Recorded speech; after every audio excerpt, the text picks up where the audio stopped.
In the end, there is only one question that truly matters. Did you take the red pill or did you take the blue pill? Welcome everybody to the Multiverse. My name is Jimmy. Some of you know me as Chaos. You have probably been watching some videos from Wes, and you're probably going to see videos in the future from Warren or the Cosmic Wonder. We are the team that comprises the Multiverse, and today, this is mine. This is one that I wanted to talk to you guys about because the Multiverse covers everything, not just Marvel, not just DC, but everything. And we are going to discuss The Matrix 4. What needs to happen in this movie for it to, I guess, kind of be okay to be doing this. And when I say that, I say that with a grain of salt. Because if you're a true Matrix fan, you're going to be on one side of the fence or the other. You're either going to be the originals were preserved, they are what they are, we don't want it screwed up by something new. Or you're going to be on the other side of the fence where I live and reside, and a new Matrix movie continuing the story with Keanu Reeves and Carrie-Anne Moss? Yes, tell me more, let me know where I can go get my tickets now. And having the original co-director and co-writer Lana Wachowski helming the project. I mean, it looks like it's going to be something good. They are definitely going to capitalize on the Keanu Reeves breathtaking hype that is sweeping the world when it comes to John Wick, when it comes to Cyberpunk 2077. I mean, this is a good thing, but they do have to get Morpheus back in there. They have to. Morpheus has to be in here. So the question is, where does The Matrix 4 pick up? Is it going to be a prequel? Is it going to be the start of a new trilogy? Is it going to pick up after the events of the first three? That is the question that everybody wants to know, and personally, I think it needs to be something new. It needs to be some type of new dimension or new thread or plot, if you will, because we already know. We know about the machines harvesting humans for energy. We know all about it. We went through 3 full episodes in Neo's world, in Neo's mind. We did. We kind of completionist that. So where do we go from here? Well, we need a streamlined story.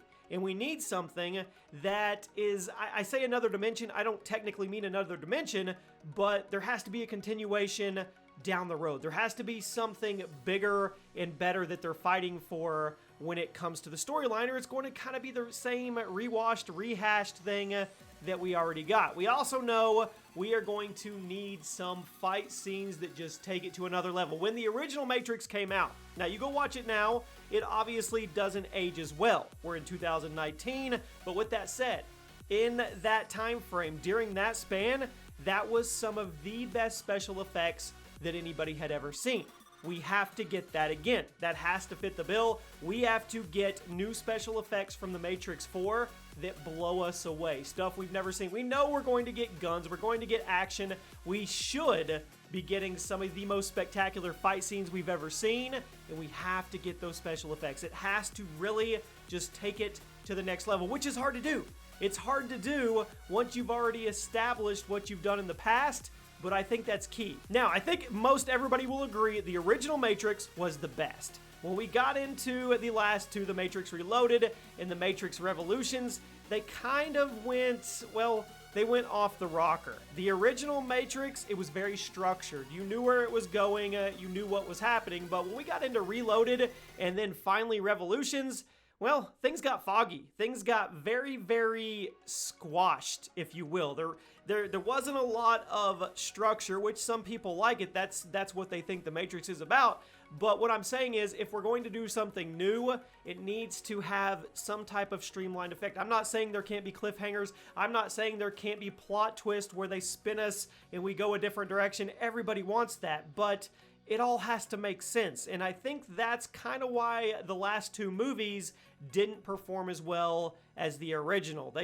Maybe they went too far down that rabbit hole. And with the Matrix trilogy, the original trilogy, we basically had 2 villains. We had 2 antagonists. We had the machines, and then we had Agent Smith, which was cool. I mean, it was fun to kind of see how Neo and the crew were going to handle both of these that were kind of opposite of each other, but they were still the bad guy. But I think it's super important for The Matrix 4, or whatever it ends up being called. You guys can let me know in the comment section what you think the name should be.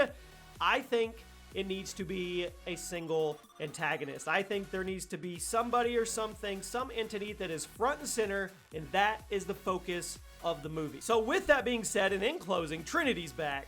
Neo is back. Morpheus has to be back. I can almost guarantee you that announcement is going to come soon. I want to know from you guys, what are your expectations for this? What needs to happen in this Matrix movie for it to be a win for you? Me, I'm easily impressed because, like I said, the fact that the trilogy is done and now in 2019, 2020, we're going to get to continue it in some form or fashion, I'm a fan. I'm a true fan, so just to have it back on the big screen is a win for me. I mean, I want it to be great, obviously, but just saying that we're talking about The Matrix is enough for me. So you guys, let me know what you think. We will be covering all updates that have to do with The Matrix as we go down the timeline. Once again, was it the red pill or the blue pill? You guys let me know. Make sure you're subscribed to the channel. Make sure you turn on those notifications, and I'll see you in the multiverse.